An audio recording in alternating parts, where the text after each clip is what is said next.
Hi guys, welcome to another conversation session. My name remains Victoria. Okay, so today it's a very short one and I don't know, I think I just want to call it married relationship gist. We'll see how it goes. Right, so recently I recorded a video where I was talking about the fact that we should learn not to spiritualize marriage and make marriages and relationship all about just praying without putting in the actual physical hard work to build our marriages and relationships. Because some people just think that immediately you find a man that you love or a woman that you love, you have a relationship, and you go through marriage counseling for what, 6 weeks, and have a church wedding where you have men and women of God lay hands on you and pray all the beautiful, powerful prayers over your marriage, then boom, you're gonna have a lasting marriage and everything is going to be fine. The truth is, it doesn't work that way. If right from the very beginning you're not a man or woman who's been trained in the principles of the Word of God, where you have learned to apply the teachings of the Bible, where you've learned what it means to be forgiven, what it means to be loyal, to be faithful, to be submissive, what it means to live with people in love and in understanding and in peace. If you've not been instilled with all these things right from the very onset, as a young person, as a woman, or as a young man, before you grow to that point where you even get into a relationship and then decide to get married, it's not that 6 weeks of what do they call it? What do they call it before they get married? That 6 weeks of marriage counseling, right? Or having a big church wedding and having 10 men of God lay hands on you and pray powerful prayers that's going to make your marriage last. So don't be deceived. There is a part for you to play. You have to be willing, because like I keep saying, I'm not yet married, but even from the feedback that I get from married people, marriage is hard work. Even when you marry the right person, it is hard work.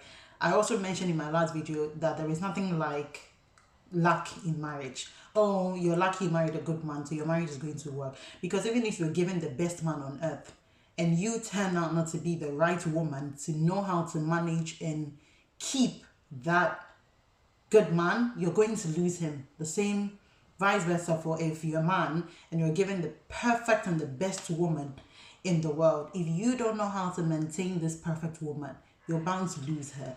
So there's a part for us to play. But today's gist is quickly about marriage and not married. Okay? Because I don't know if there's any in-betweens. If there are, guys, let me know. I haven't heard of it yet. All I know is you are either married or unmarried. Yeah, you could be in a relationship. These days, people have different terms and hierarchies. Relationship, serious relationship. You are engaged, you are a fiance. I get all that. But you are either married or unmarried. So you could be unmarried and be in a relationship, unmarried, yet somebody's fiance. There's that bit. But until you're married, you're not married. And then when you're married, you're actually married. Why am I bringing this up? Recently, I was watching something on YouTube. That's where we get most of our juicy gists. And there seems to be this misunderstanding between two friends. And the other felt offended because their friend told them that you're not his wife. And she felt offended because, okay, she said, yes, we're not married. We never officially got married. Not legally, not, what do they call it? They are not married, basically. They've not had any ceremony. They are not officially or formally married. But in her case, she says, well, she's lived with this man for many years and they've had 2 children together. So she feels like she should still be regarded as his wife. What do you think, guys? Where I'm standing, I'm sorry, it doesn't work like that.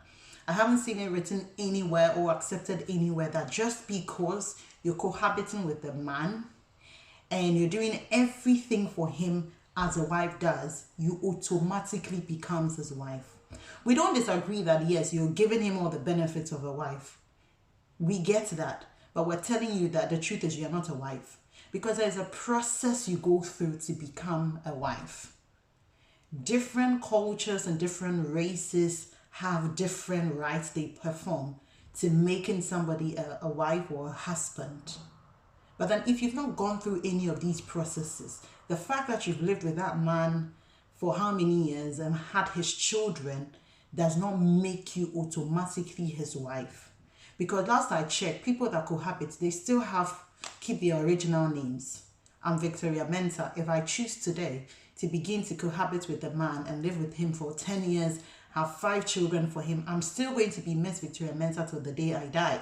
It doesn't automatically change to Mrs. Victoria, the guy's last name, just because, oh, they've been living together for 5 years, so now she's his wife. No. Sometimes I know family and friends will begin to give us that title, but officially you're not, because he hasn't married you. She hasn't married you. So I feel like let's not get misunderstood on that area. If you want to be a wife, then go through the right process to become a wife. If you want to be a husband, go through the right process to become a husband. Because last I checked, it is only wives that become widows when their husbands died. It is only husbands that become widowers. I hope I'm using the right words. When their wives die. But if you're a girlfriend, even if you dated the guy for 1,000 years and you have 100 children for the guy, the day he dies, you don't become a widow. Because he was not your husband. And it's the same way for the man as well. So I was confused why this became an argument at all. This is not me saying that I'm belittling people who are not married, because the truth is there are people who just feel like the whole marriage thing is not for them. No problem, that's your choice. But I feel like let's make it clear that the fact that you go through, you do certain things similar to a wife, similar to a husband, does not make you automatic. It's like saying you meet people who you feel like they're very intelligent, right? They've got great potential, that if they were educated, they'll make maybe very good lawyers. But you don't assume that, okay, because you have the skill, you're a lawyer. Nobody will hire you because you're not certified. So it's the same thing with marriage. If you want to become a wife, please go through the right channel to become a wife. Because a lot of people in that situation would say, well, it's the same thing. We've lived together. I cook for him. I have his children. We practically do everything that married couples do. So what's the difference? The difference is you're not his wife. You haven't gone through any legal process or religious process or traditional process to becoming a wife. So you're not recognized as a wife. It's that simple. But anyway, yeah, guys, what do you think? Because I need to understand. If it has changed and I don't know, please make me aware. If not, till then, you're a wife or you're not. You're a husband or you're not. It's that simple. Stay awesome.